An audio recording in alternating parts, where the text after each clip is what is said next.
Oh, the microphone is live. Awful way to start a stream, but we're here. After audio problems and much need of a drink, we are here. How you doing? Hello, welcome to Adventures to Order, where we try and tutor you or give you tips in world building and making stuff for general RPGs, though the focus... every time. There it is. Though the focus is, today, at the very least, on 5th edition, and has been for a little while. We'll branch out eventually, but we're in the nice, safe, warm, fuzzy embraces of Dungeons & Dragons for now. My name is Paolo, which I'm announcing for the second time on stream, and I will be your host today. We're going to make some magic items. I've got my creative juice going on. I've made a margarita fresh. I'm not sure if I'm going to like it, but let's see. Better than previous I've had. That's what happens when you make things fresh. Ooh, maybe not a salt rim next time. But we continue. We soldier on. Okay, so hello, Louis Ruin. I assume you're a French viewer. Thank you for joining in today. Louis Ruin. If you have any suggestions through this, feel free to shout them out. And then type them down and let us know, and we'll take any suggestions on board. We are going to today explore world building through objects, which is a bit of a different way about. Previously we've been doing just making locations and incorporating them into your world, and the thought process of when you have a core theme or core NPCs that have a story to them. We went through how when they've got a core story to them, you can easily link those together and create good backstory and good world building and things you can link to one another. We're going to do that instead of with people and locations. We're going to do it with objects today. So we're going to build some magic items, some from the ground up, some not so from the ground up, and basically try and invent a story behind them. I must admit I've been somewhat inspired by an RPG that I've just ordered called The Artifact, which is looks like a really, I've not read it yet, so it looks like a really cool one-player RPG where you kind of like delve into like the history behind a magic item and kind of map that story out for yourself in front of you. But I kind of wanted to do magic items on the stream for a little while as well, so I'm really interested in that interplay. I thought I'd best do this before I read that RPG and I'm just plagiarizing. So so here we are today. We're going to start. We have a roll table that I've made, like an all-purpose roll table. It's got species, pronouns, and types of damage, but also weapons and stuff. So we can roll randomly for some stuff. I have some ideas for some weapons. I hope the audio level's alright, by the way. I've tried my best to sort them before. If there's any problem, let me know and I'll faff about, as I seem to have to every stream, but that's okay. I don't need this Excel, leave me alone. Right, so we're going to do some random rolls, and then if we're not feeling them necessarily, or the audience doesn't necessarily like them, we will go with some previous ideas I've had already. It's better with every sip. So let's start a rolling. We'll need a D10 for a damage type. Now, a good rule of thumb with these things. Oh, it's all going all over. A good rule of thumb with, I think, especially weapons, magic items, is that any more than 2 types of damage is too many types of damage. Your weapon should really have one, unless it's like a fringe case or a really super awesome thing. You're just making it more complicated for yourself as a GM, because there's always going to be a creature that has a resistance to one and not to the other, and you're staggering your maths there. So I like to keep them kind of fairly simple. There's a lot of good examples of this in the Dungeon Master's Guide. We can draw examples from that as well. There are things like flame tongue weapons and ice-based weapons that just do that kind of damage. You've got the Dwarven Thrower, the ever-lusted after Dwarven Thrower, which is essentially Thor's hammer. Lots of cool stuff, but it always tends to stay in a comfort zone of its own rather than doing too many things, with some fringe cases obviously. So we can also draw inspiration from these. Like I have a player who I know would absolutely lose their mind if I presented them the axe from God of War, which we might make today if we have the time. But that can be easily like grafted from, I think it's a frost Yes, Frostbrand. Oh, that's too loud. A Frostbrand weapon. So you can Control F, such a great function. Yeah, so that can just be easily grafted from it says any sword here, but it's not too much of a stretch of the imagination to say that it could be an axe. And it does, it shines in the cold. It takes an extra d6 cold damage on top of the regular type of damage. The weapon is a really simple weapon. It doesn't do too much, but it already has a lot of really cool theme. You say Frostbrand, you think of blizzards and maybe frost giants and a frozen wastes, maybe a cave, maybe it's in an iceberg. What else is in that iceberg? And all of a sudden you've got this story running away from you, and you can very easily put it in a location or build a location from it. You've got the Sword in the Stone, classic Arthurian legend, which, although not everybody knows the Morte d'Arthur, shout out to those of you out there who do. Although not everyone knows the Morte d'Arthur, everyone knows about the Sword in the Stone. It's a classic fairy tale, it's a classic Disney film for a lot of people, and everyone knows what Excalibur is. So the power of that story is as such that the central focus is the sword at the end of it. But if you're interested in that sword, there's so much more information to glean from its story, and I really dig that as a world builder. So like I said, today we're gonna build some stuff and try and eke some story out of it, and maybe we'll even have a location for our next stream. I'm thinking of maybe doing another one of these this week. Let me know how you feel, if you indeed feel strongly about that at all. But we're going to go to our roll table now. So we're going to roll, just to start, I think we'll do a few weapons and we'll write them down and see what we get. So, do some weapons. We've got a 17 and a 6. So 6 is necrotic damage. We've got a necrotic. I'm going to write these down rather than type them for now. Necrotic. And 17 is... You probably got there before me. Oh, we're doing martial weapons, by the way. 17 is a warhammer. Oh, a necrotic warhammer. Okay. Warhammer's being a versatile weapon, if you're familiar with D&D. And if this doesn't, if you're not playing D&D, you're playing something like Dungeon World or one of the other, or Dungeon Crawl Classics, anything with a dungeon in it, I suppose. But if you're playing something that is high fantasy themed, you can transpose these over as long as you kind of get the theme. Because necrotic doesn't have to be a damage type if that's not a damage type in the RPG you're playing, but it implies undeath and something possibly evil, for lack of a better term. Got a natural 1 and another 6, so that's another necrotic, and a natural 1 on martial weapons is a battle axe.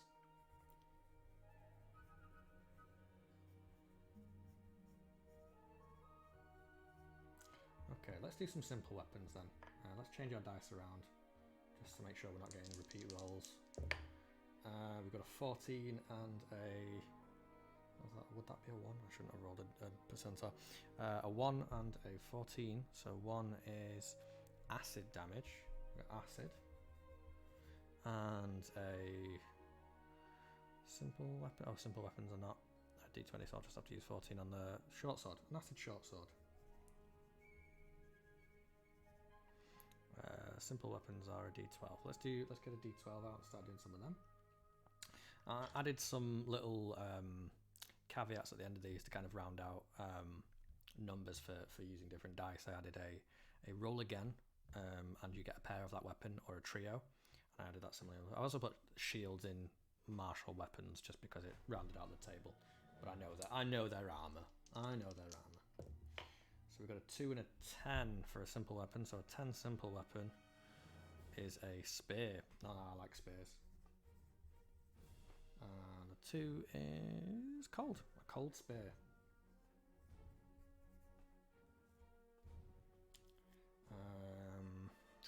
Let's do a ranged one. I think a martial ranged is... Now I have an idea. I have a pretty sick idea for dual hand crossbows that we're going to do either way. But I should roll a damage type for that. So I'm going to roll a real quick damage type for the... Oh no, I don't need a damage type for that. No, I've got the idea. I need to remember. Okay, so we'll do a d6 for our ranged weapon. And we'll do another d10 for the damage. Let's do a martial ranged. That's cocked. So So that is a 3 for the damage, which is fire. Always good to have a fire weapon. And a ranged weapon, ranged martial weapon is... No, I've got those the wrong way around. We're not fire for ranged. We're 5, which is a lightning. Good. And 3 is a heavy crossbow. Nearly done. We're going to do a set of armor, which is a d12, which we've got, and then we'll decide. We'll roll damage type just to see if we can come up with an interesting idea from that. But let's see what kind of armor we get. We've got a 6 and a 1, so 1 is acid indeed. A lot of reoccurrences here, and the 6 for the d12 is scale mail. Acid scale mail. Now that can be a really simple piece of armor because you can immediately think, okay, what animals have scales in the D&D universe and that are associated with acid? Fair few, funnily enough. The black dragons being one of the most prevalent of them, so you can immediately have like scale mail that is made from black dragon scales, and that might just be awesome enough as it is. So you've already got like a really quick, oh cool, resistance to acid damage and maybe dragons, but we can make that something more, and we'll see if we do. Oh, that lime, just right. Okay, I'm really proud of my margarita that I made. Maybe a bit more lime next time, we'll see. Okay, so let's type these up and we'll talk as we go. We'll start thinking. So we've got a necrotic warhammer. We've got another. Do you know what? I'm going to re-roll the battle axe just so we've got some variety. We could go away with it where they're like, you know, twinned weapons are made by the same person, which is interesting and we could come back to, but I'm just going to do a quick roll, see if I can get something super interesting. Something like psychic damage would be sick. Number 4 is force damage. Okay, so force damage battle axe. Okay, interessant.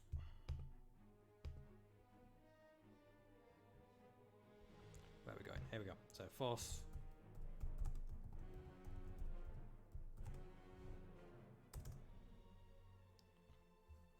Force battle axe. There's some kind of very dated Star Wars joke there somewhere, but I'm too grown up to make it.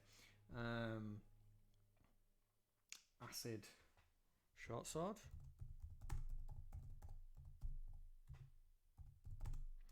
We've got a cold spear or frost, but you know, frost damage, cold damage. A lightning heavy crossbow.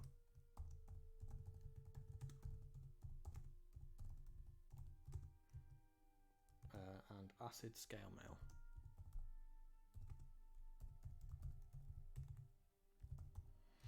So my main idea, which is the one I'm going to start with, and then we'll maybe circle back to these different variations that we've got, and see if we get some audience later on who wants to chip in. I have an idea for dual light crossbows, because I was looking at, I made the table today essentially, and I was like, what would be cool to have 2 of, and obviously everything's cool to have 2 of because weapons are better when you've got more of them. But I like the idea of somebody shooting like 2, like, you know, you not every high fantasy world has guns in them necessarily, and nor should they necessarily. But I like the idea of hand crossbows that are. Oh yes, sorry, I've written light instead of hand. Hand crossbows are a martial weapon, and usually used by maybe like rogues or bards or something like that. It uses a bit of panache, so you like flip it out like a derringer or something. You know, you got that contraption up your sleeve that shoots the weapon out. But I really like the idea. I started thinking of naming conventions for 2 of anything, because in maybe Thor Ragnarok, for example, you've got Des and Troy, because when I put them together they destroy, which is just a cool concept for naming alone. But I thought of the names Pain and Gain. Now, the item I've got in mind is an interesting one because it's kind of a fringe case in that it could be like really weak in the wrong kind of character's hands, but super OP in like the hands of a rogue, possibly. So let me explain my idea for him. Is that Pain and Gain are two dual crossbows. The first one maybe deals necrotic damage or just even normal damage. And if you hit with that, and maybe if you're a rogue, you do sneak attack or something like that. If you hit with an offhand attack with Gain on the same target, you can heal yourself for the amount of damage that you did, which, yes, might be kind of OP in some cases, especially if you've got a high level rogue with sneak attack. But then, you know, you still have to hit. So if this thing's got a big armor class or a legendary action or something that like stops it from getting hit, or who knows, maybe a certain type of damage immunity. Okay, so then let's nerf this a little bit. Here are the cogs turning. If it's just so okay, it's a magical item, full stop. So any normal damage it does isn't resisted. But there are creatures out there that have resistance to necrotic damage. So let's make it necrotic damage. So anything that is resistant to necrotic damage would basically take half of it. Anything that's immune to necrotic, take none of it. So it all matters on how much damage you have actually done to the creature. So there'll be some discussion between DMs and stuff. But I like that idea of a clear naming convention for something that causes pain and something that causes a gain. Now that immediately sounds like you know, maybe something to do with a god of duality, or you know, a god of you know, there are two D&D gods that spring to mind. One is of torture and one is of suffering for others.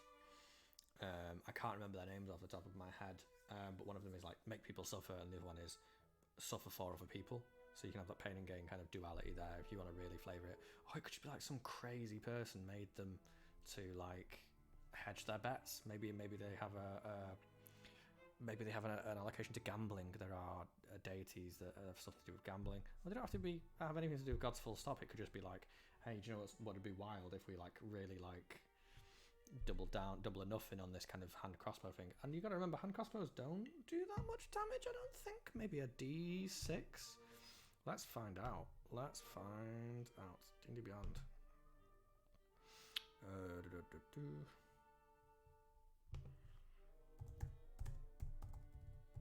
We're listening to the Fable soundtrack today, which is nice noise, makes me feel very adventurous. Corpse Slayer crossbow. There we go. Hand crossbow. What is a D6 piercing, usually speaking? I think we don't make it do any more damage than that. And then in a regular player's hand, it just does however much damage.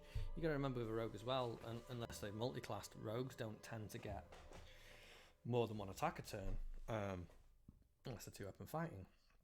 And if they're two-weapon fighting, you don't tend to... It is light. It is loading. It's loading again.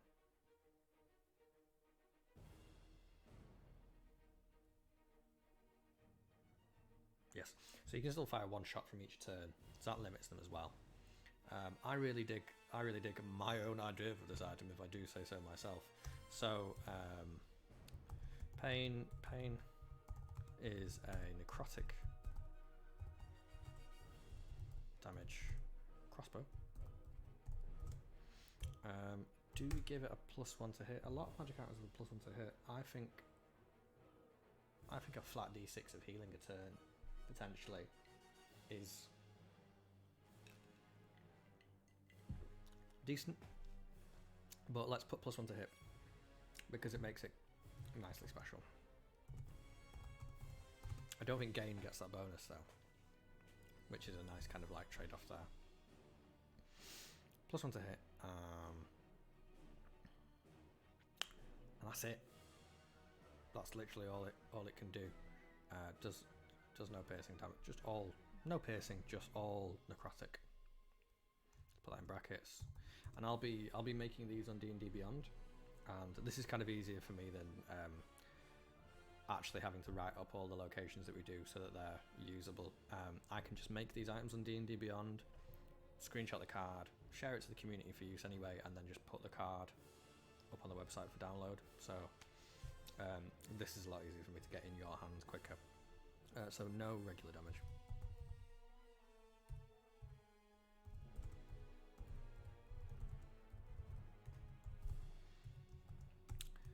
And that's cool. Gain is a crossbow. Is functions as a regular hand crossbow.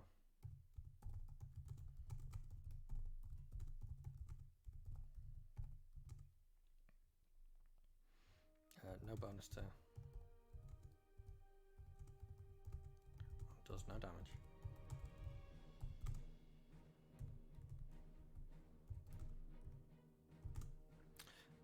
But if in the same turn you hit the same target as gain,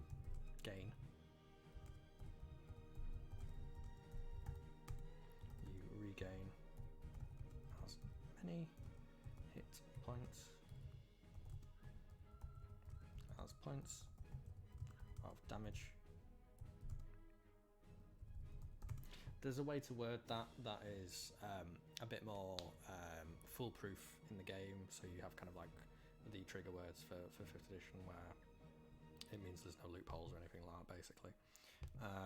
But I like the idea that, like, you know, even if you've not got both pain and gain, you can still utilize that bonus action that it takes to 2-weapon fight.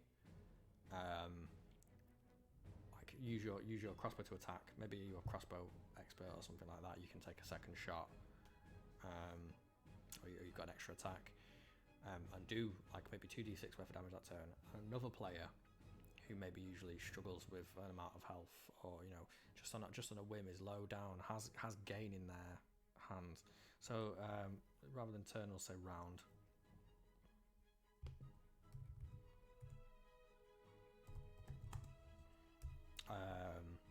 If you've got another player that like might be able to capitalize on that and can hit with gain, and like, you know, because 2-weapon fighting, the way 2-weapon fighting works is you don't get that added bonus to damage on the second. Well, actually no, you still use proficiency to hit.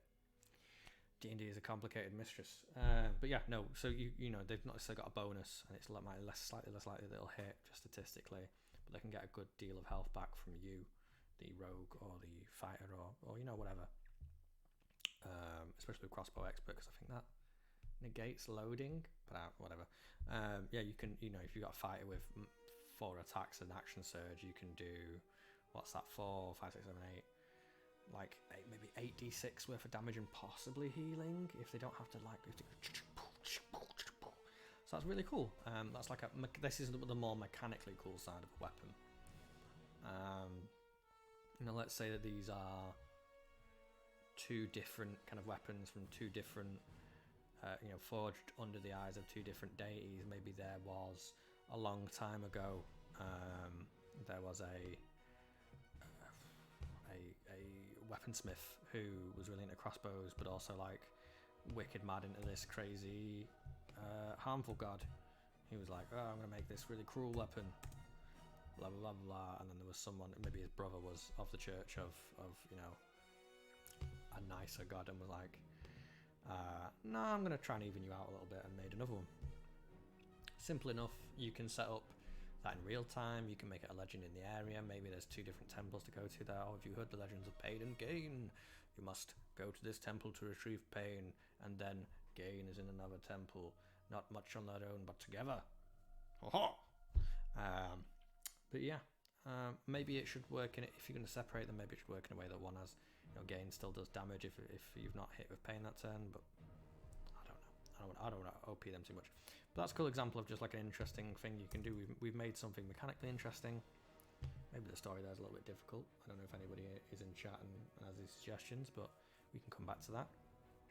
So to go back to other stuff, we've got a necrotic warhammer, a force battle axe, an acid short sword, a cold spear, a lightning heavy crossbow, and acid scale mail.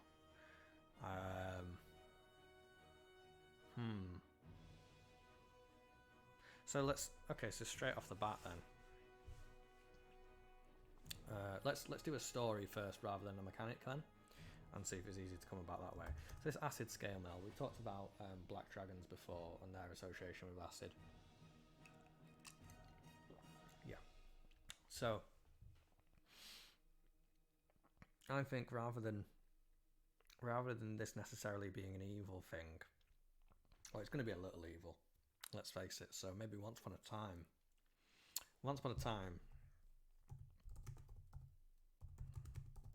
how all the good stories start, a ancient black dragon was tricked into promising that they would be the protector of a certain location in exchange for some kind of power, some material, maybe a lair of some sort, or the freedom to do as they pleased in this area of the world. Maybe, you know, in exchange for the firstborn child of the king or whatever. But they reneged on that promise, and it was a powerful magical promise that they reneged upon, refusing to defend that nation in its time of need. As part of a curse inlaid within that promise, the dragon was bound into a suit of armour, and its spirit still resides in that piece of ancient scale mail to defend this nation in the hands of another, passed down for generations. Maybe it's sentient, maybe it longs to be free, that kind of thing. But immediately there, you've got you have given yourself, for world building, a nation that is cool making deals with really evil creatures. Like, okay, so, you know, having a hard time, maybe there's another nation at war with us. It's dire straits, but we'll go into this ancient black dragon to be like, hey, can you help us? We'll give you anything. But there's a certain level of either desperatity or inherent evil to making that kind of deal. So immediately, straight away, you've got a morally dubious nation or location, and you've got possibly a place at war with them. Why are they at war with them? Is it because of doing things like this? Have they done things like this before? Is there a whole armory full of sentient armor with loads of different dragons in them? Is someone collecting these pieces of armor? Is someone tricking dragons into bad deals so that they can capture their souls and put them inside armor? But yeah, maybe you get some kind of like a breath weapon if you put it on, or you speak Draconic, or there's a magic item in the player's handbook that lets you summon a dragon every now and then. I think it's like a dragon orb or something, and you you can summon a dragon. Warning: when you show up, it might be when it shows up, it might be cross, like, which I've always thought is quite funny. They don't want you to have this item, so they might try and take it off you. Yeah, I like the idea of a dragon being bound in a set of armor. Was tricked into a deal. Write this really simply, just to save time. Reneged on it, and was bound into armor, bound into a suit of armor.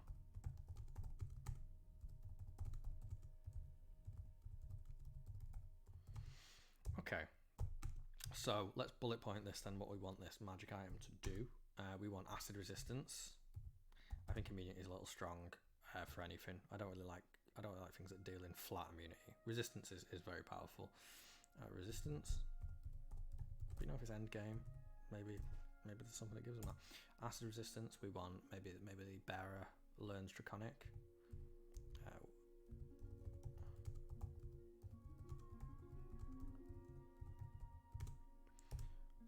Breath weapon, acid breath weapon.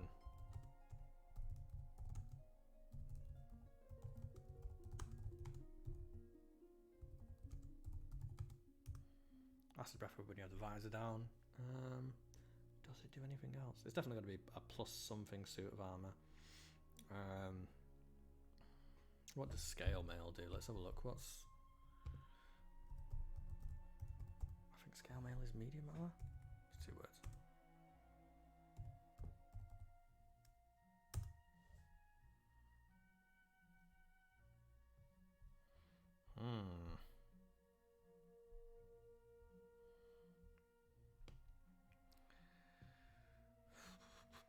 Oh, there's already an item called Dragon Scale Mail.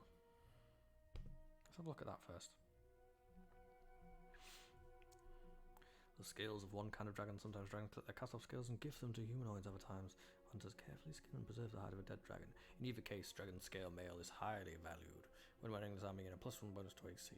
Advantage on saving throws against frightful presence. That's a good shout, actually. Okay, so advantage on saving throws against frightful presence.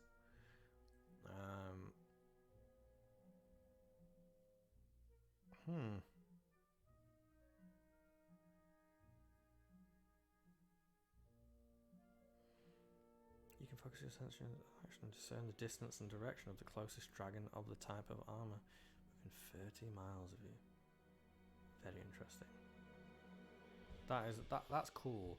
I like the idea of something that is maybe less good than that. Just because maybe this dragon doesn't want to be in here. So they're 14 plus dex modifier, so maximum 16 AC. So let's bump that. This is a +1 set of armor at the very least, just to make it special. Not equals 1 AC, that'd be awful. +1 AC. Cool.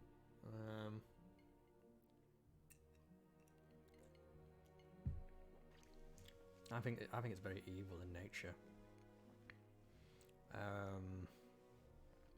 We don't need to have resistance to specific breath weapons because we've already got acid resistance. Nose draconic acid breath weapon. That's down. Sea dragonborn.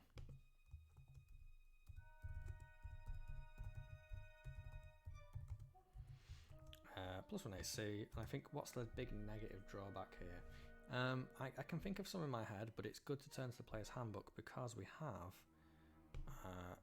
stuff on sentient magic items, but artifact properties is a really good part of the player's handbook. Basically, if you make a really cool magic item, or if you come across one, a lot of them will say, oh, this has so many positive or negative properties, which is a cool guideline.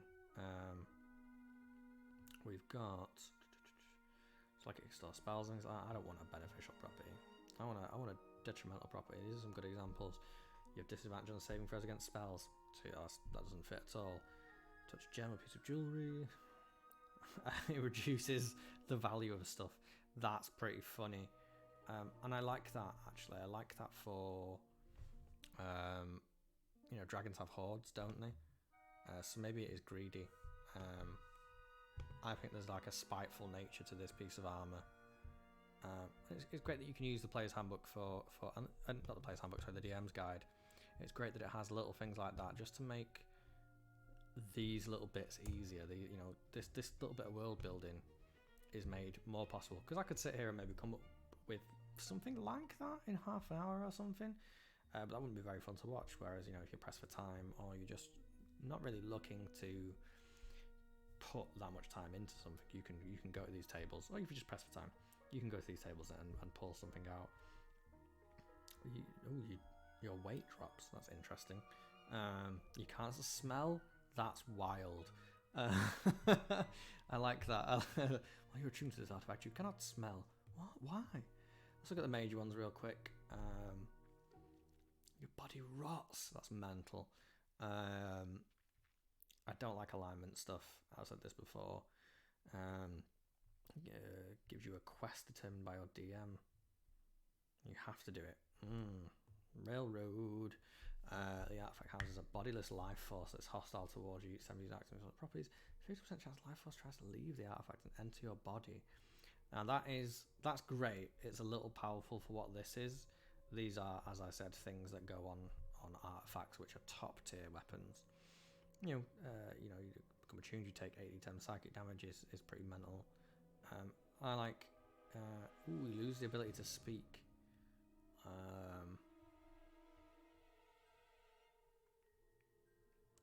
Do you know what I do like? If there's a malevolent evil force in this, no draconic, and can only speak it.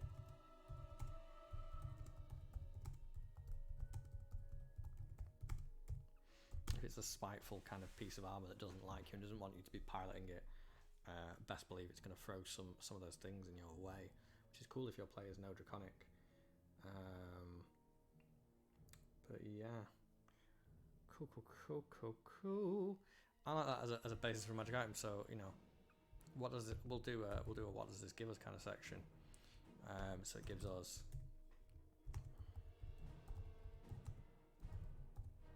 locations morally dubious for its association with evil dragons.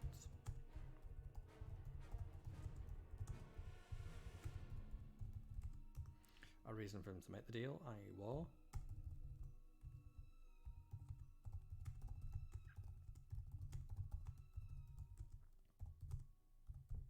Or maybe they're just evil.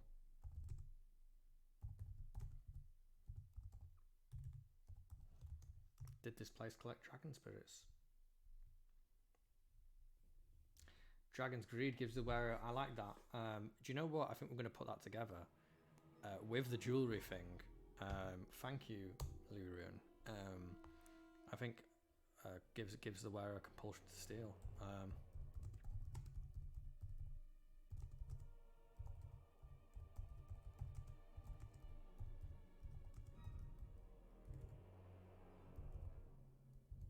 I can't spell. I don't know. Jewelry. To steal jewelry. I think that is. I don't want to make that mechanical for now, because I feel like that should be a discussion between you and the player, and there'll be a thing that says just keep it in mind. Not all players are. I won't say good enough, but I will say not all players are comfortable role playing something out of their initial character concept. So that could be something you just scrap if the player isn't comfortable just stealing all of a sudden. But I think it would be a fun kind of like exercise to get them out of their comfort zone. I really like that suggestion. Thank you very much, Louis. I like that dichotomy of like you're compulsed to steal jewelry, but every time you touch it, it is reduced value by half. So you're getting half of that effort back every time as well. I dig that. I don't want to make it much more complicated than that. Just because it might get out of hand, but you can get a AC of 17 with that. Maybe we make it a plus. Maybe we make this more attractive to attune to then, and give it a +2 to AC. As befitting of an ancient dragon. But yeah, I like the way that rocks. Is the maker.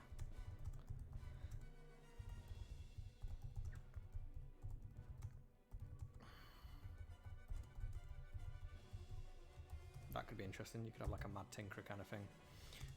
Yeah, that's cool. I think we're going to move on now to maybe a different item. What's jumping out at us? I know Louis is probably the only one in chat at the moment. But Louis, is anything jumping out at you from this list of weapons that we could go with? I might have an idea, but I'd like to get some interaction going. The Necrotic Warhammer is just a great kind of like Oathbreaker archetype in the first place, but can we make it more interesting? You have a Force Battle Axe, which like the idea of a bladed weapon that pushes people is kind of wild in its own way as well. Top one, Necrotic Warhammer, interesting. Yeah, I'll finish my thought. I think the idea of a battle axe notorious for doing slashing damage would push people back. That's an interesting thing, because then it would surely negate the damage element of that, because it has to touch you, or if it hits you, does it push you away? It's usually an attribute given to blunt weapons like hammers. Like a hammer doing force damage makes perfect sense, but an axe less so.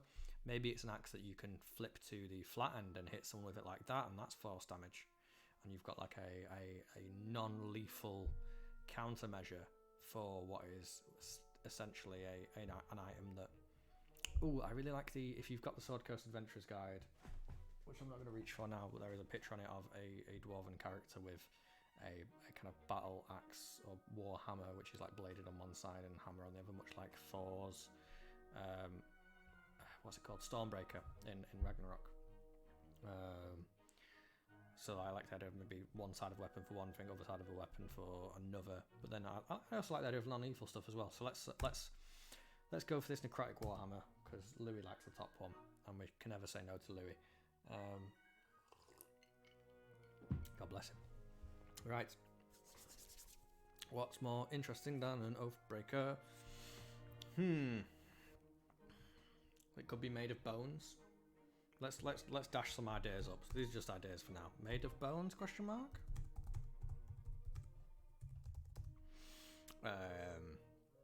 Is it, you know, has it got or a tombstone? Has it got tombstone connotations?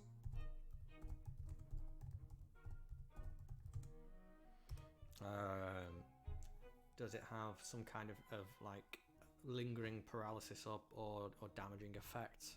Lingering effect. Please don't lecture me on affect or effect. I have no idea. Maybe yes, no. My Google Docs will tell me.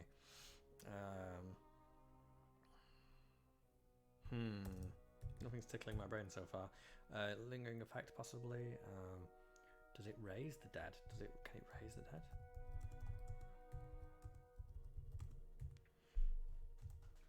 Drain life.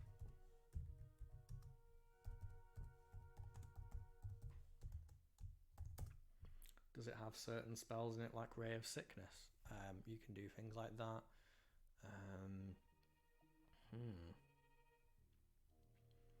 There are certain spells that, like things like, I think, generally speaking, rule of thumb doesn't affect not rule of thumb doesn't affect undead. Healing word and things like that don't. I think they don't affect undead. Let's have a look. D&D Beyond. Great tool. We are not sponsored by D&D Beyond. We'd love to be, but we are not sponsored by them. We just think it's a really rad tool.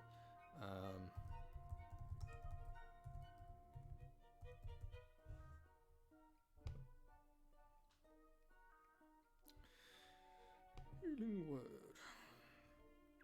You can see a creature of your choice within range that you can see within range. Gains hit points equal to 1d4 plus your spell. Spell has no effect on undead or constructs. Okay, so maybe an effect of this necrotic hammer means that healing spells lets you use your healing spells on undead.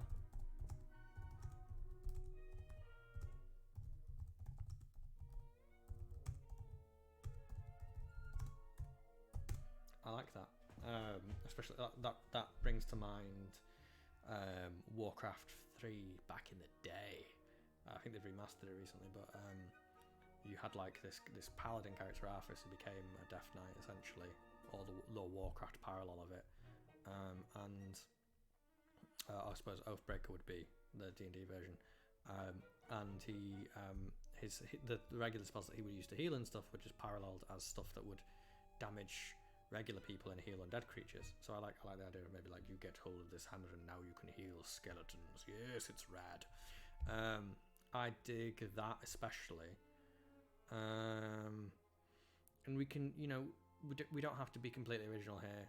There's not every piece of media that you make, or not every piece of like RPG fiction is going to be created in a vacuum. You're allowed to be influenced. So if you want to go with a totally Arthas kind of Frostmourne vibe with it, you could totally do that. I think we're going to kind of stay clear of the Frostmourne thing, but I think maybe, you know, paladin that raises undead, and maybe this is not necessarily made for Oathbringers, but, you know, definitely certain clerics can raise the dead, and, you know, you can have a necromancer that can be trained to use a warhammer.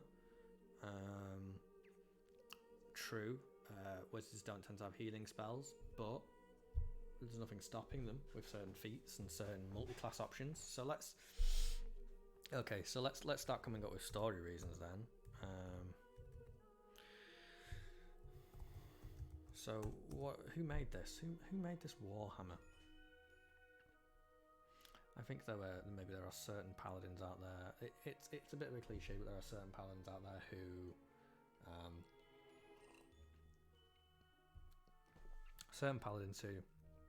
are more interested in the ends than the means. So somebody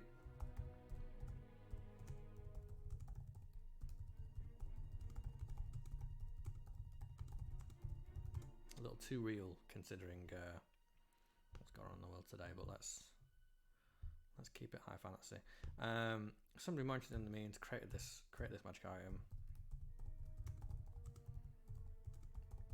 Maybe I should come into this with more ideas in future, because I feel like I'm struggling with this, but you know, not everything has to be perfect, and I'm sure that hours after this live stream I will come up with something a lot better than I'm going to in it, but I'll make that available too, so it's not a problem. Create this magic item to afford those with the inclination, can't spell, to make the best of the troops at hand. I put the best of the bodies at hand, the ability to bolster them.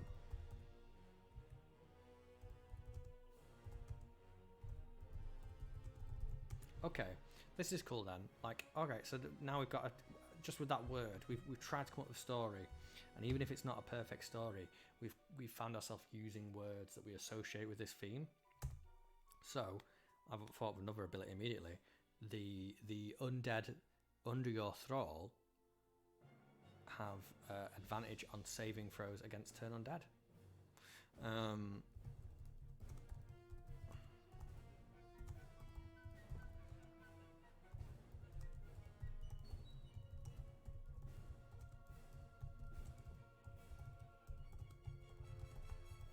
little bit of data there as a type. Turned, yep. If for those of you who don't know, we're not familiar with 5th edition D&D, there's a lot of holy classes can, well, they have innate abilities that turn undead. So if you've immediately, and you know, necromancers are great in theme and things like that, but it turns out skeletons and zombies at higher levels just aren't that useful. But if you can heal them, if you can make them more viable, if you can put just a little bit more energy into them, then you can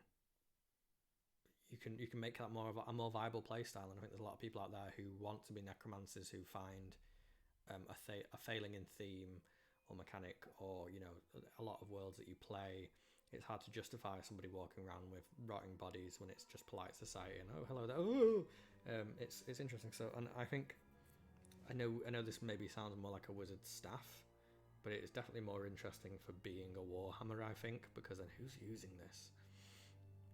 You know, paladins, Oathbreaker paladins have raised dead, but if you maybe multi-class, or you know, and do something that just ups those abilities.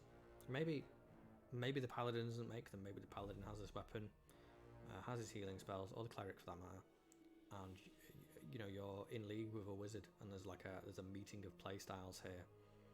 I really like it. So I think we don't drain life with this. I think a rudimentary casting of, I think it should contain at least one raised dead charge in it. I don't think we have a lingering effect. I don't think it's made of a tombstone. It could totally be made of bones, like whose bones though? I think that's important to story. We can come up with that as we go along, but I think we've got a Warhammer. I think it's a +1 Warhammer. It's got to be. I think it's important to add a bonus to these things. It makes them more alluring to play with. That does necrotic. That does extra 1d6 necrotic. It has one charge of a day of raised dead. I think that's the spell. It might be animate dead.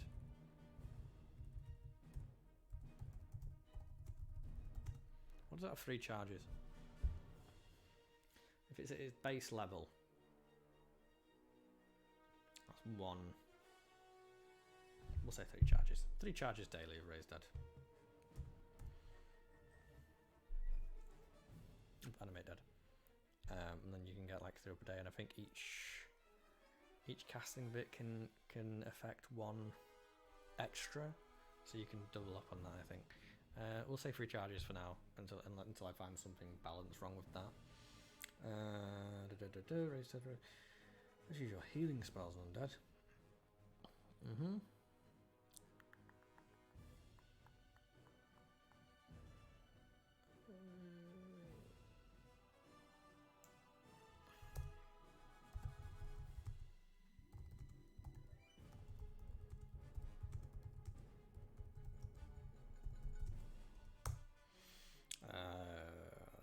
Undead you control.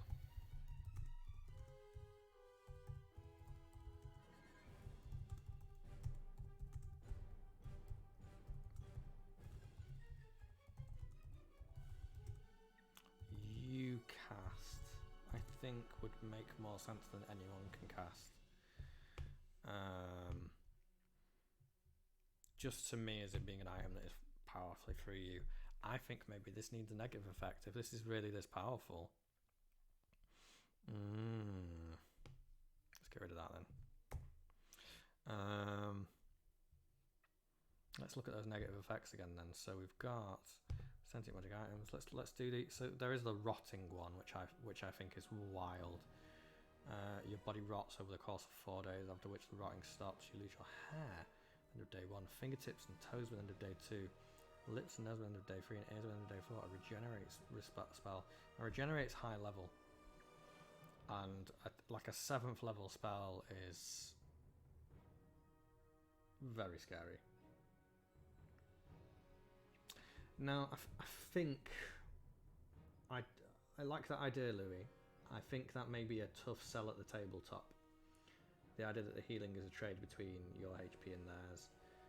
Just because you'd find very few players willing to do that, because barring the barbarian, that really increases the chance of you going down in one hit, and you'd rather the thrall go than you necessarily. So I don't see players giving up their own hit points for, and if you know, if it's a wizard as well, I don't see players giving up hit points for skeletons or zombies. I do like the idea that healing spell, because if you think of a healing spell as a resource, even a level 1 healing word, that's a level 1 spell slot you're not getting back, and maybe that could have been better spent on a player, but you were more interested on theme in the moment, or the idea of the utility of having all these, this many attacks and keeping your zombies alive. I think there's a lack of ability to keep thralls alive in D&D that is, I think, fairly balanced, but kind of missing a trick in the sense that, like, people a lot of the time want to keep these things around, and if you're a good DM, you'll let them. But it's weird. Some people want a menagerie of zombies, and I think it behooves us as GMs to let them have a menagerie of zombies, and all that implies, positive or negative. But I do like where your head's at. I think there should be a trade, which is why I'm looking at the detrimental properties here. I think I'm really tempted to put this mage one of rotting in, because it doesn't kill you. Fingertips and toe tips, lips and nose. So you essentially just become this horrible creature, which I think is really cool, but I don't know if it's like just a little bit too ham for this item. I think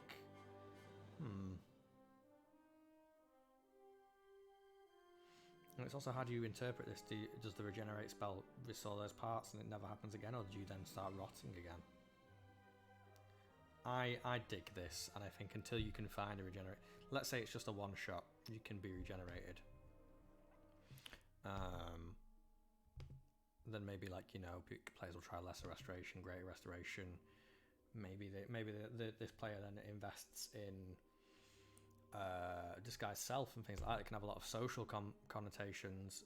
I'm putting it in for now. I don't know that it is gonna stay there, but I like it. I like it as like you're a bit more powerful than the regular lich, but everything with a cost. I think let's just have a quick look over the minor ones, just to kind of see if there's anything that's just a little more tame than that fits better. Disadvantage, gem, blinded, change the artifact, disadvantage saving resistant poison.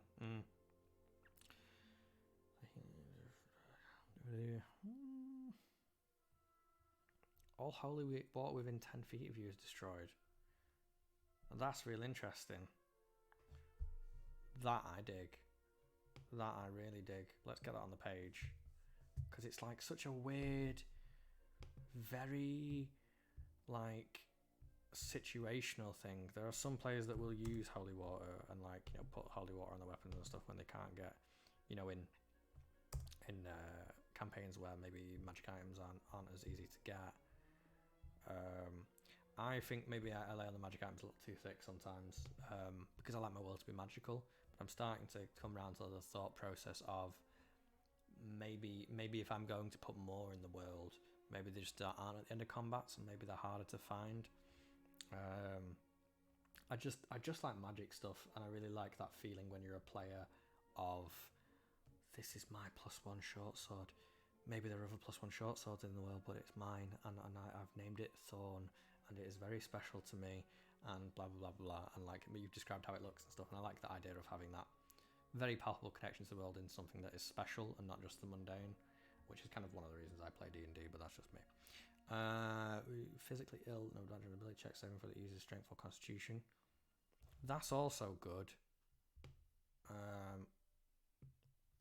I like that. It might make that unappealing to a paladin, or someone who would use a warhammer, but you remembering that you can still hold a shield while using this thing, so it's very good. Let's check some. I think maybe constitution. I'm gonna get rid of constitution, get rid of strength on that, because that is a huge bit of playstyle for certain characters. These are really good actually, and I'm not going to give this item this many things, but they're good to have on the page to look at. Deafened when you're more than 10 feet away from it. Your weight drops. Wait, I think that's with the rotting. I think you can't smell. We could put a load of these little ones in that just mean you're a little less alive rather than you rotting. Yeah, I think rotting's a little strong for what this is. So let's get rid of that for now, and let's put in something along the lines of you can't smell and your weight drops. Really not important to every player, but to some players, it's the be all and end all. Looking right. Weight drops. There it is. So let's put these in. We're going to put all these like physical compactions on a player. Compactions, is that a word? I don't know. We're going to put all these like little things here that make this just ever so slightly unappealing. And like sometimes, if you give a player a card with some question marks on it, or you know, just give them a card and be like, oh, you know, that's all you know for now.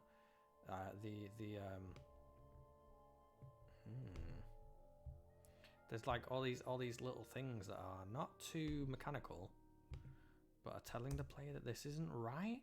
Do you know what I mean? Like it adds a feeling of unease to something, and I like that.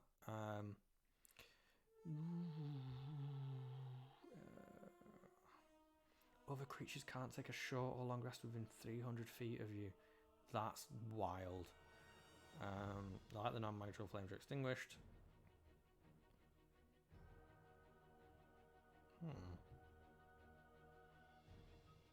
Oh my goodness, there's so many just really good little ones here.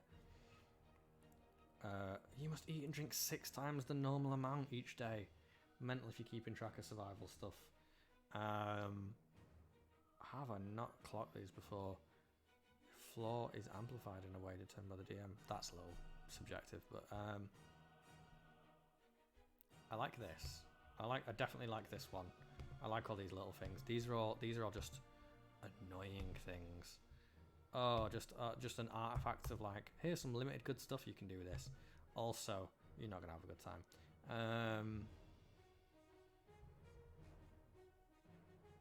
Just all plants die around you.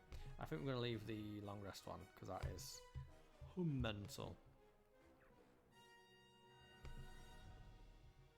Yeah, I do like these. I do like all this kind of like a, hey, you've got a really good undead. You've got, I think 3 charges a day is close to being OP of animate dead, but I really like the idea that, there's this drawback of all this like really weird stuff. You cast, or I think I'll just put healing spells, I think, and then that makes that just a little bit more unbalanced, and other people can heal the zombies and stuff. Yeah, absolutely wild. This might not be balanced, but I think it's kind of fun. Of someone walking in the room with this weapon and all these you know, the fires going out. 1d6 necrotic damage. 20 plant you touch that isn't a creature, so just all flowers die. Yeah, just ruins your quality of life a little bit there. Okay, story. Somebody wanted to know the means to get this magic item to aid those. Makes the best of the bodies. Or maybe someone was forced to make this. Is it made of the bones of a giant, or you know, what is a necrotic creature that could feasibly have given itself to this someone? I might come back to this later. Let's just have a quick look at monsters if we can.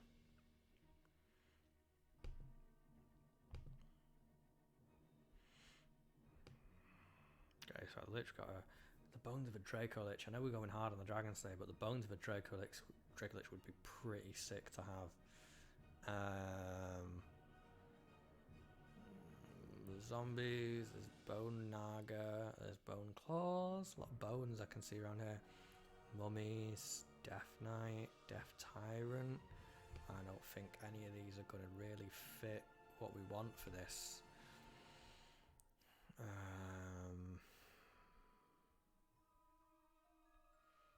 No, I don't think. I think maybe the bones of a Draco Lich, but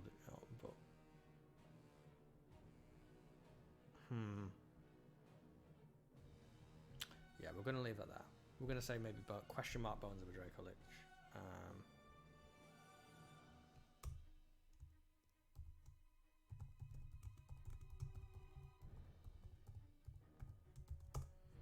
But then it should be somewhat draconic if we're going to do that. But I think you know, those would be visually cool.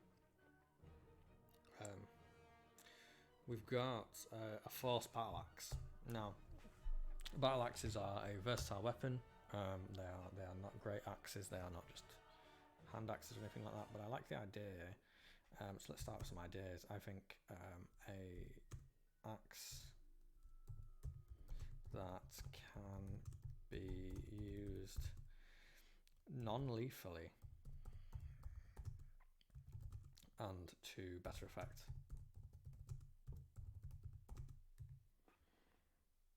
Can't spell.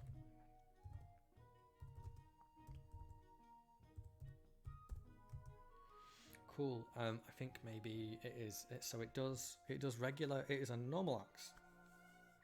It is maybe a +1 axe. Keep doing the equal sign.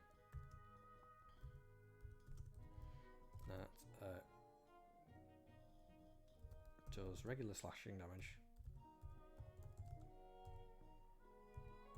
but can be turned. What damage does a battle axe do?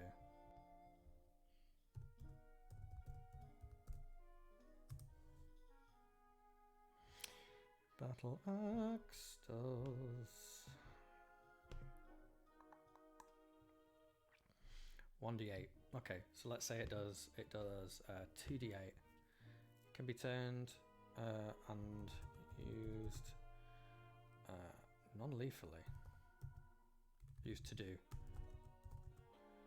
2d8.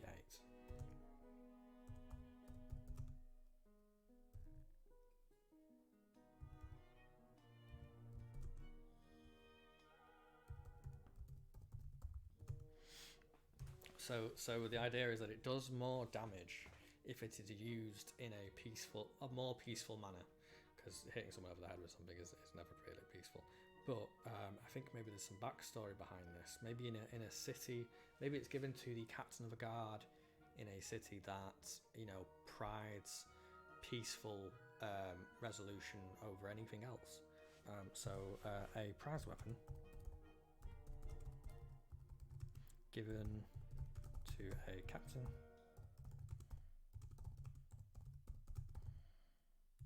in a location, probably use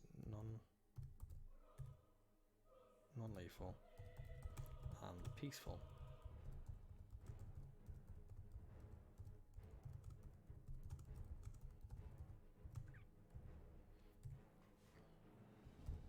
Cool.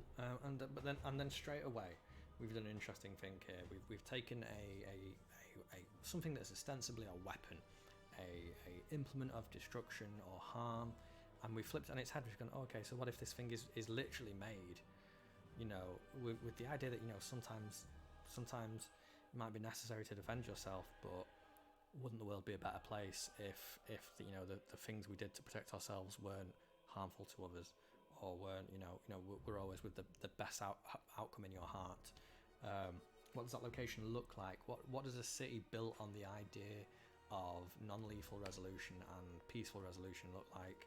And, you know, are they like a bastion of humanity? Are they a little worse off than other places because maybe they're naive? I don't think they are, but all of a sudden we've got a location, like rather than it necessarily being something hidden underground or, you know, in a temple or to a god, we've got something that was made just to exemplify the theme of a place and a notion of peace. And that is, I think this might be my favorite. You know, we've got this really cool and cracked Warhammer that lets you heal undead and makes you like unable to really enjoy life, which is super cool. But my heart lies with the battle axe that does double damage if you choose to do it non-lethal.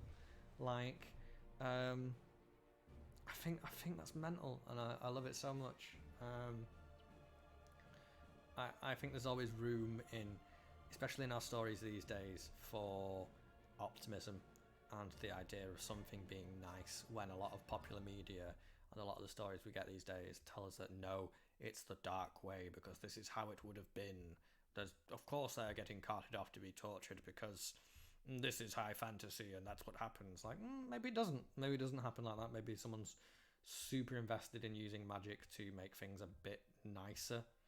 Like, I'm not saying you wouldn't need police, but yeah.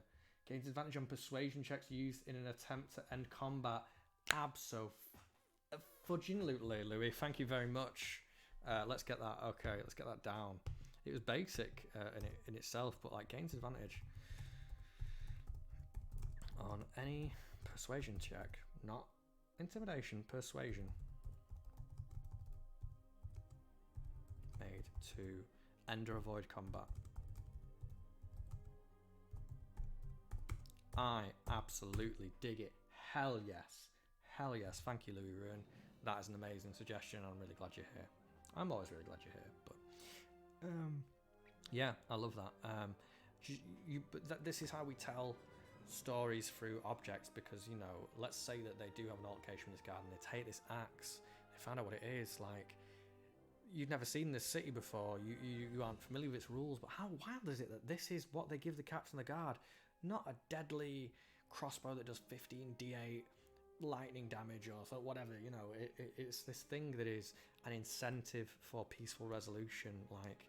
And then if they have took that, like, oh, what have we done? Or if that is like a legend around there, like, oh, look at that. You know, you describe this axe that looks amazing. And the player's like, I wonder what that does in the town. So I go, oh, you know, that's the axe of peace. It only really does a lot of damage when it's doing it non-lethally, and it helps him kind of talk people down. And I don't know why I went West Country then, but, you know, that's an accent that occasionally pops up.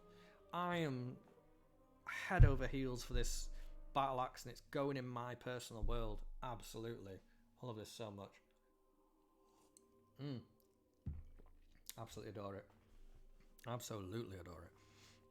Okay, it's 20 past 8. So we're going to take our quick break that we always take, because I am human and I occasionally need to do so. But we'll be right back. And I'm loving it, as it were. Please stand by. Oh, didn't press it. There we go.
And we're back. This is a daunting track. I think we might change the track. Whew.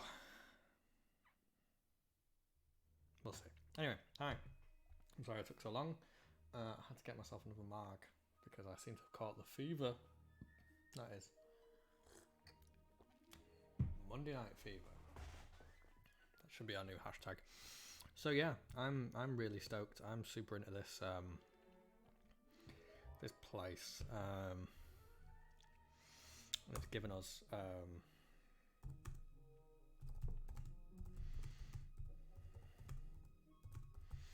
a city or location built on the idea of peaceful resolution.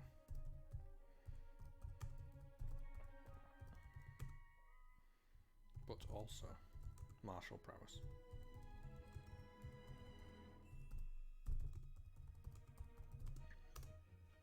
What if cops were better? Is the tagline there?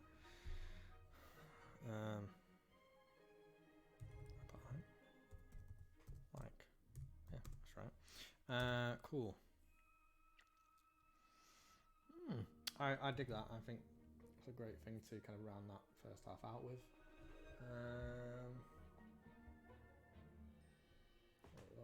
I don't know that there's much more we could do that one, but let's carry on. We've got an acid short sword. I don't want to do an acid short sword, so I'm going to pick another one because we can do that. We rolled randomly, but I can maybe find something interesting here.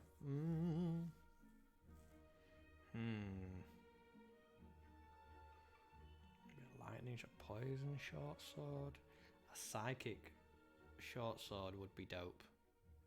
You could do like Psylocke stuff from the X-Men. Maybe it doesn't have to be any of those.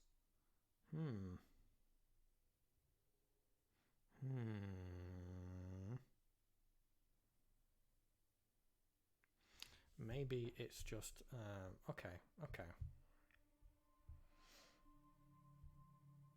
I've got an idea for this then. Okay, so we'll call this Stone Cutter.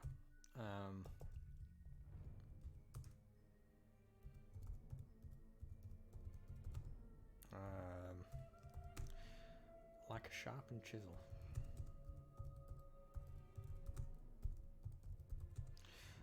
This weapon does double damage against structures. That's a really basic one. Not something you'd expect a sword to do either.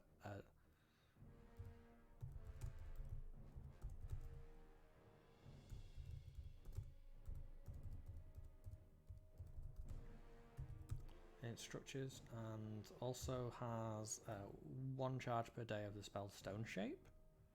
Let's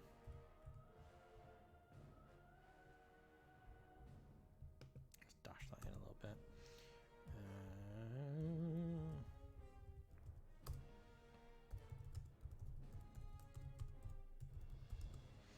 Of the spell Stone Shape. I think it's a +1 short sword.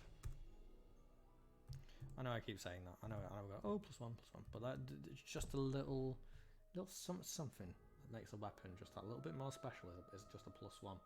But yeah, we've just made a really simple weapon. So maybe it's like a chisel, but it has a sharp edge, so you can use it as a short sword. Short swords. When I think short swords, I think Roman and I think slashing. But there's no reason why it couldn't be maybe a piercing damage weapon instead. What kind of... Let's look up short sword real quick. I'm tempted to start adding these to my rolling table so that I know shorthand rather than having to look up short sword. I might actually do that later. But yes, so we've got piercing. So it is a piercing weapon, so that works perfectly with the idea of a chisel as well. It's finesse and it's light. It's a short sword. So maybe this was, you know... If you can go a chisel, chisels are probably smaller than short swords, generally speaking. But maybe this was made by the Goliaths, a half giant race, made by the half giants.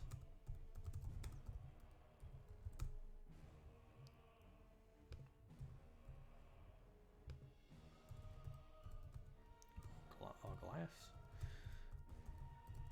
in reverence.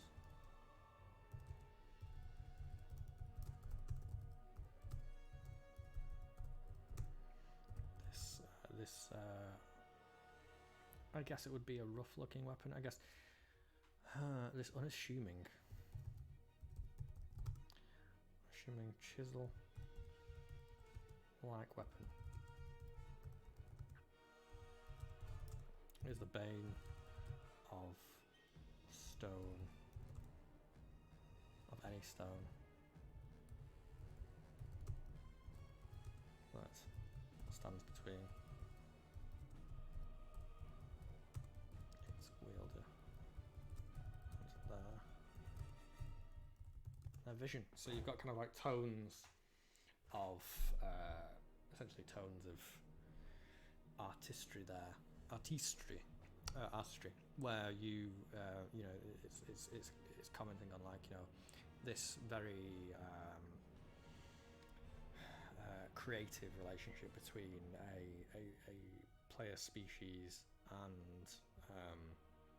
and like their weapons, and if it even really is a weapon, you know, you can obviously always stab a person with a chisel, but this has like an ulterior kind of motive to it. Like, maybe it's not meant for that, maybe you can use it for that, maybe it's never what it was intended for. Stone shape. Is that a spell? Is it 2 words? I know there's a spell called stone shape. Don't fight me. There it is. Okay. Yeah, I dig that.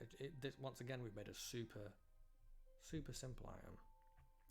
You know, 5 in a shape that suits your purpose. For example, you could shape a large rock into a weapon, idol, or coffer, and make a small passage for a wall, as long as the wall is less than 5 feet thick. You can also shape stone door. Yeah, so you can just shape stone, which I think is a super cool spell anyway. I don't think enough players take stone shape, generally speaking. It's something I'd love to play around with in a game.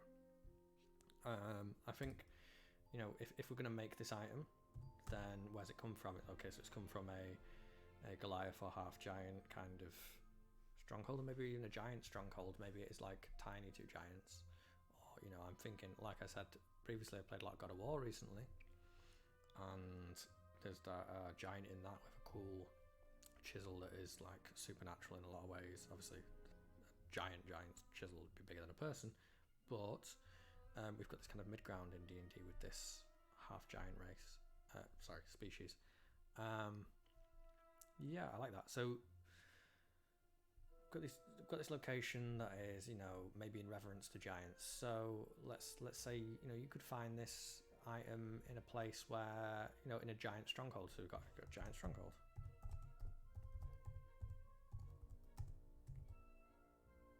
Gint stronghold? No, a giant stronghold. Giant stronghold. We could make that more interesting, though. You know, you could it could be in a museum. Maybe all the giants are gone in your world, and this is one of the last remnants of giant kind. So a museum. I mean, players shouldn't be. I don't feel like players should be stealing things from museums. Well, they're going to do it anyway, aren't they? Museum ? Is this an item that tells the players more about the world? More about a world that doesn't exist anymore.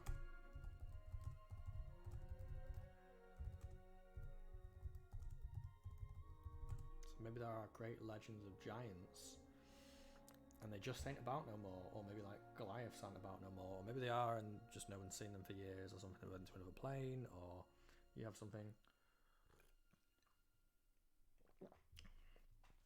That's cool. I do like the idea.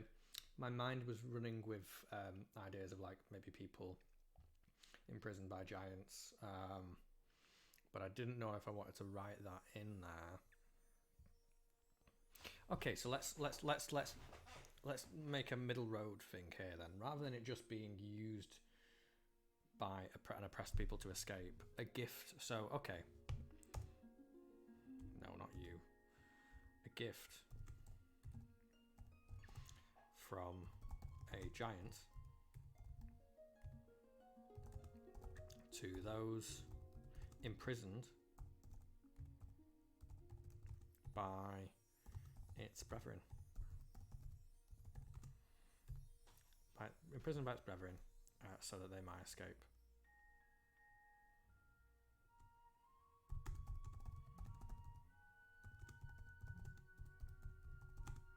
Maybe there was a great giant stone crafter, like in Norse mythology.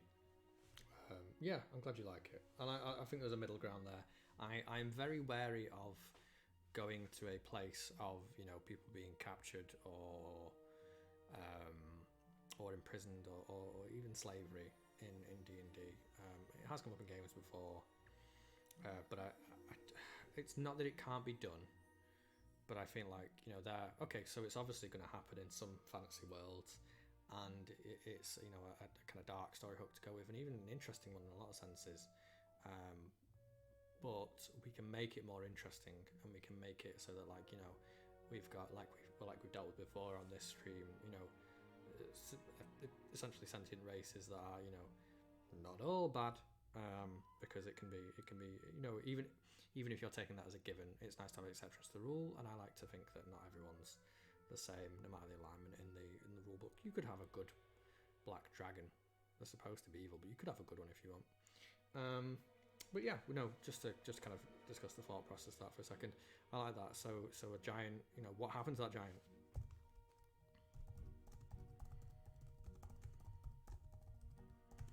Their name is sung in reverence.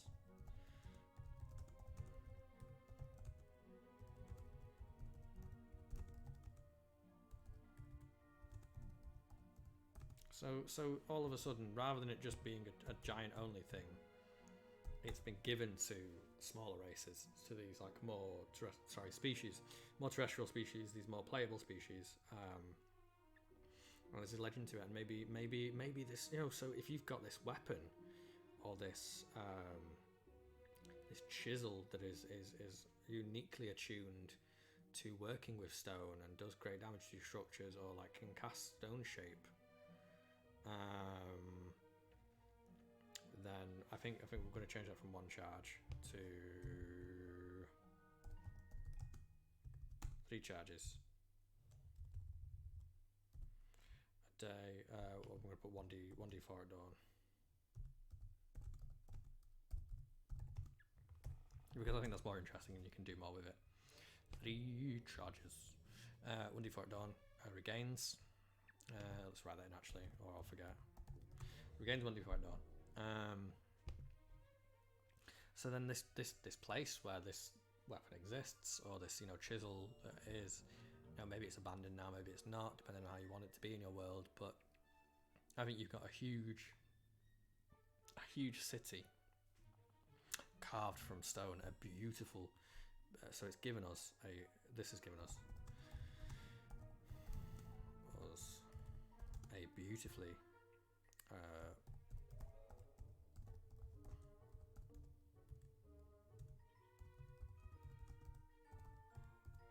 stone city. Maybe it didn't do all the work itself. Maybe it wasn't the person with the chisel who did all the work, but maybe this level of malleability of stone and this level of craftsmanship that it imparts to these people was passed on. Maybe this is a city of great stonemasons. And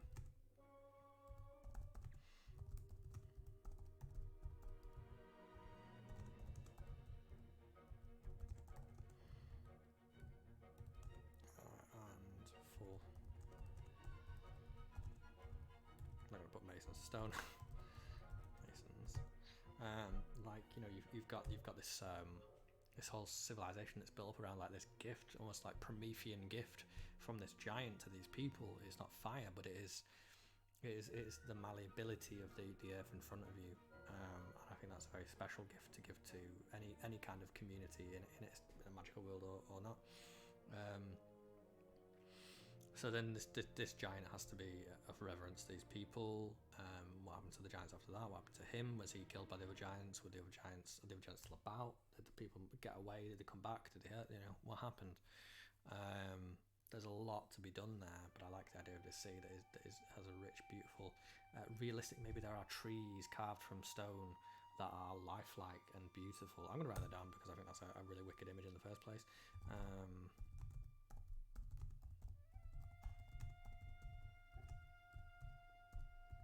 Carved from stone. Actually, life trees carved from stone. That's cool. So all of a sudden, like we just had like a little. It was a 2-point weapon to start. It still is in many ways. Just double damage against structures because it's a chisel, and you can cast stone shape with it. And those two things just begot a whole legend. There's so much to it, and you know, players don't necessarily always know these things. They may never know these things, and they may never learn them. There's a spell called Legend Lore, which is one of my favourite spells in the game. It's not transferable to every RPG, but I like the idea that, you know, a player can get information on something. Not everything has it, but when you put this level of effort in, that's a nice spell. I think if you know your GM's putting in this level of effort, Legend Lore is a great spell to take as like a love letter to them, to just let them talk for a little bit. Not every DM will want to do that, and that's cool too. But I know that I can get carried away when someone's history roll is a little too low, and I give them a bit more than I should because I want to, and that's I think that's still a really nice thing. I guess the one piece of advice I will impart in this video, if any, is if you're playing 5th edition D&D, take Legend Lore as a spell, because I love it. Anyway. Yes, love a good marg. Or apparently I do now. Lower the tequila ratio this time. We've got a cold spear. We're coming up on 2 hours now. I know I was gone for a little while, but I don't want to run too much past 9, if at all. So we're going to try and like blast these last 2 hours as quick as we can.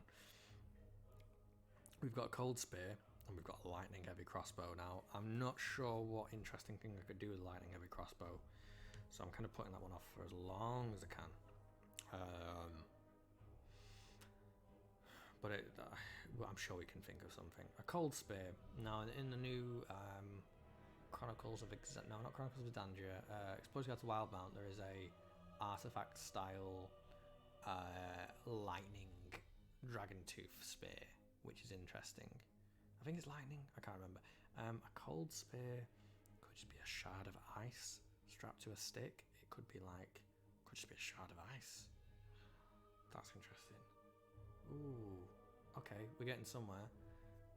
Is it summonable? Is it like a summonable ice weapon that like you can only summon if you have a certain amount of water? Is it not a spear but a ring that you take off, and if you have a certain amount of water you can create a spear with it?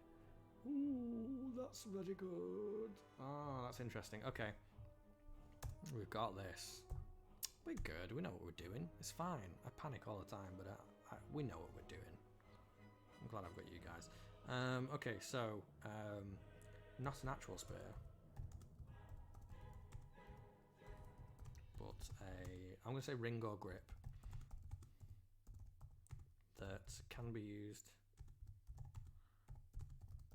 in conjunction with a flask of water to create a magic frost spear.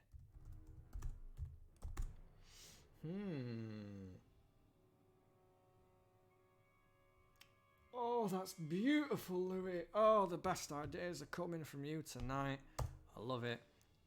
So, okay. With a gem. Okay. Gem on ring. On ring or grip. That is. I'm leaning towards ring because, like, you can take that off and is the tier of a frost giant. Oh, that's delicious. I love it. Let's carry on with this. I love that little jar. A gem in more ways than one, right there.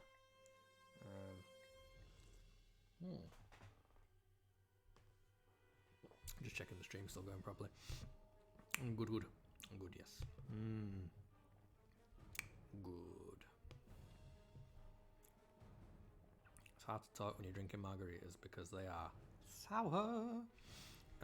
Okay, so we've got a Terra Frost Giant. I think, do you know what I think then? Just because I really dig the idea of this, and it immediately makes it a bad option.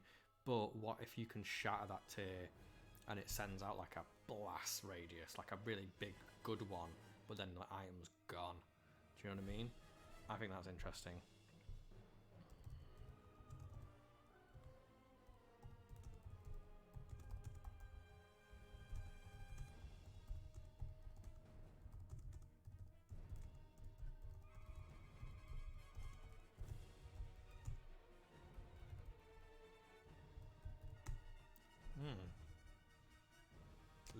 Lose. Ice Storm, yeah. Let me just look up Ice Storm real quick. See if they're good enough. I feel like that's going to be a high level spell. 4th level, not bad. I think it has to be centered on you though. 20 foot radius, 40 foot high. 20 foot's not massive. I guess it is pretty good in D&D. Dexterity saving throw, 2d8 bludgeoning, 4d6. That's a lot of damage though. I think that's pretty good though. Yeah, I think can cast Ice Storm. Do we want it to break the item though?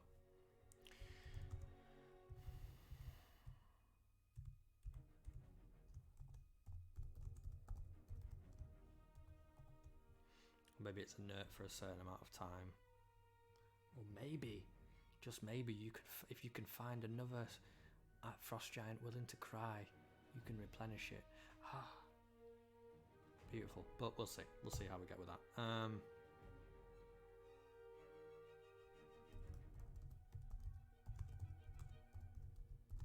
Tier with another. Okay. Yeah, so I think you can make a spear with it. Thrown spears shatter.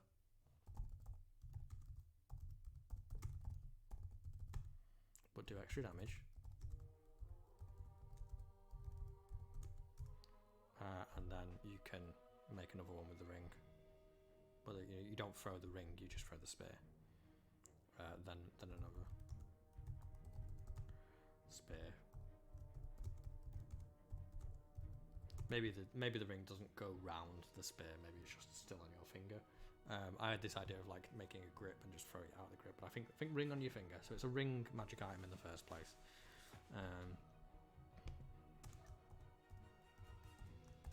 I do really like this though. This is baller.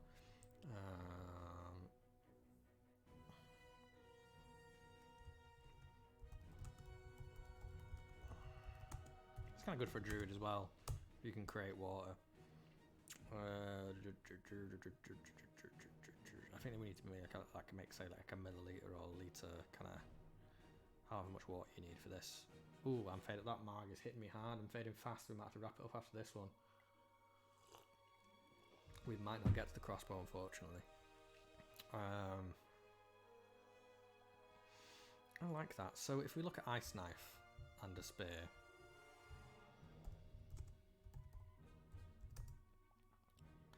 So maybe you use the spear to cast Ice Knife.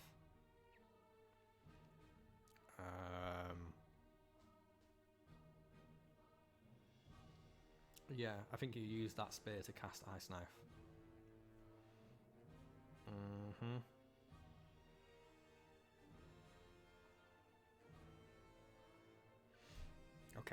Okay, I dig this because it's still doing more than a regular spear's doing. Okay, thrown.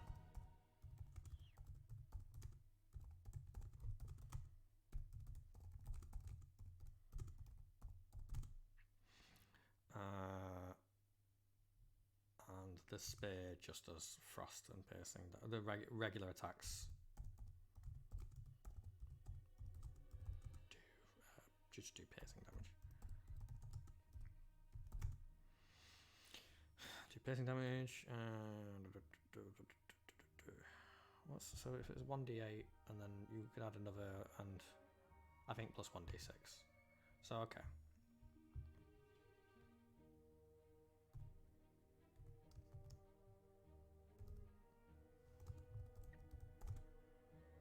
ID6 plus 1d6 frost, because why not? Let's make it a good weapon. Any hot beverage? That's very goodly. I think that has to go in. I know it's comedy, but I think that has to absolutely go in. That you are a gift sent from heaven, and I'm really glad you're watching. Thank you very much. I can't copy and paste, I don't think, from this. Control C, maybe? Okay, let's have a look. Yes.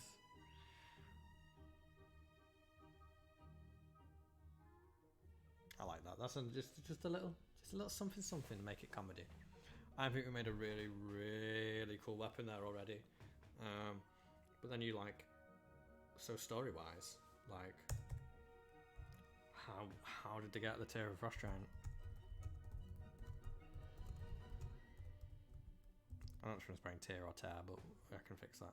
Of a Frost Giant.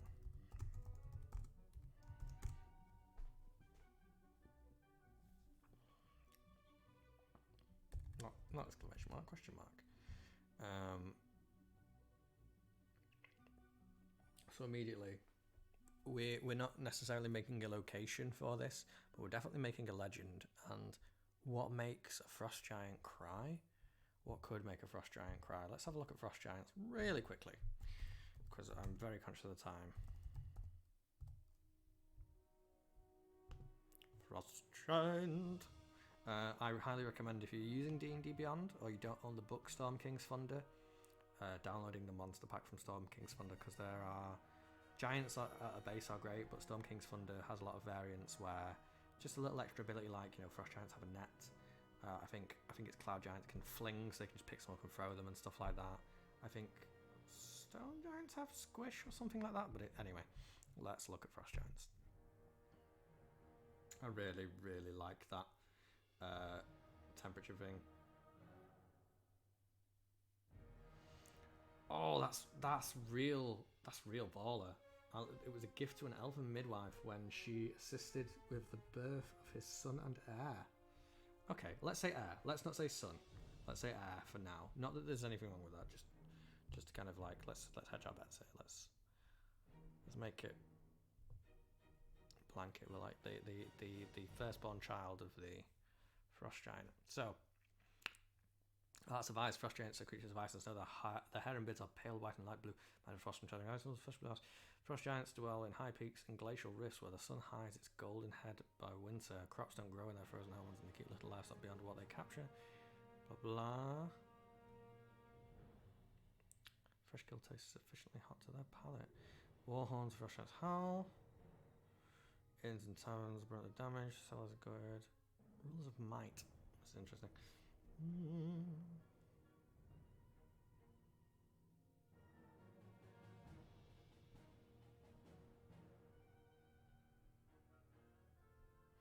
I think I'm really struggling to come up with something better than that elven midwife thing. I feel bad because I feel like Louis Ruin has done all the work for us today, but you can't deny a good idea. A gift to an elven midwife upon delivering the firstborn child of Frost Giant royalty.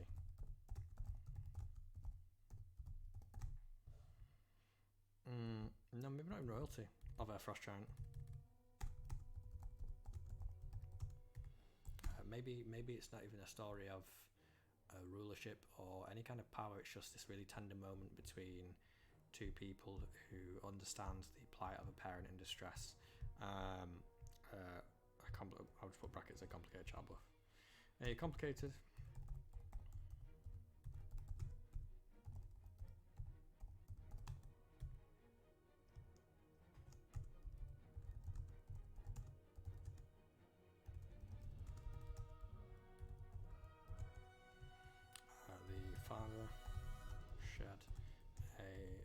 single tier and placed it upon a metal band of what's that metal linker Grawl uses? Frost spec, something like that. Frost. I'd put inverted commas Frost Mithril, and we can come up with a name for that later.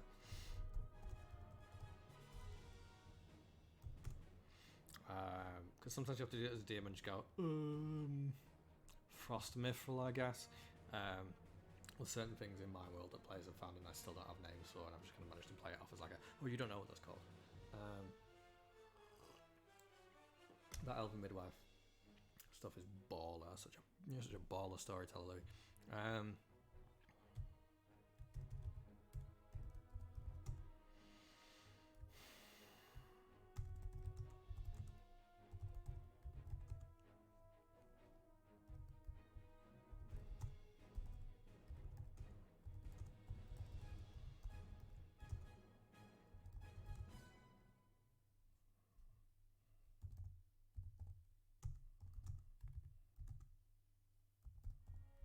Sorry, I realised I've stopped talking. Prized among all heirlooms of the lineages many centuries. Yeah, I think maybe like the legends say.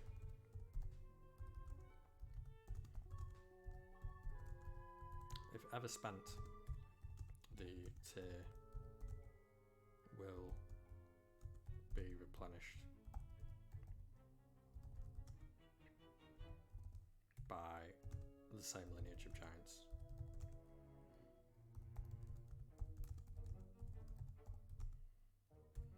Owing their existence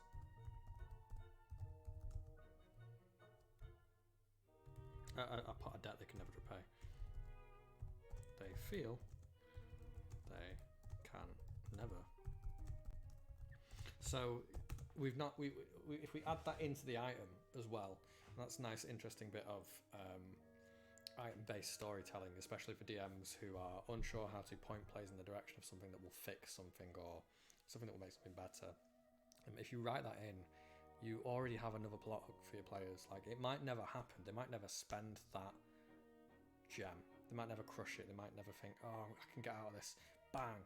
But if they do, you've already given them a new plot hook and a new quest. It might even be a dangerous one. It might be a dangerous one. But, you know, to meet frost giants and to try and find this, you know, if it has been passed down or they know who give it to them or it's been passed on, in whatever situation it comes up in your campaign, maybe you have if you've got an elf in the party, their family member passed it on to them for protection. You've got this new plot hook of like, go find the frost giants, and you know you can build that area, or it can be its own thing, or that maybe there's just one left.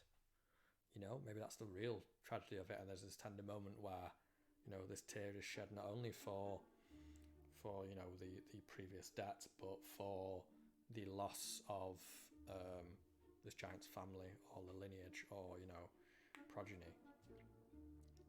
And there's a tender moment with players there. And even if you're not using an item to build physical spaces in the world, one of your main jobs as a DM is to do, or a GM is to build stories, and that's what we're doing here. We're just laying the groundwork, laying them bricks out, them foundations. If someone wants to build here, they can build a story on it, and I think that's really, really special. Louis, I gotta say thank you again, because that one item has touched me.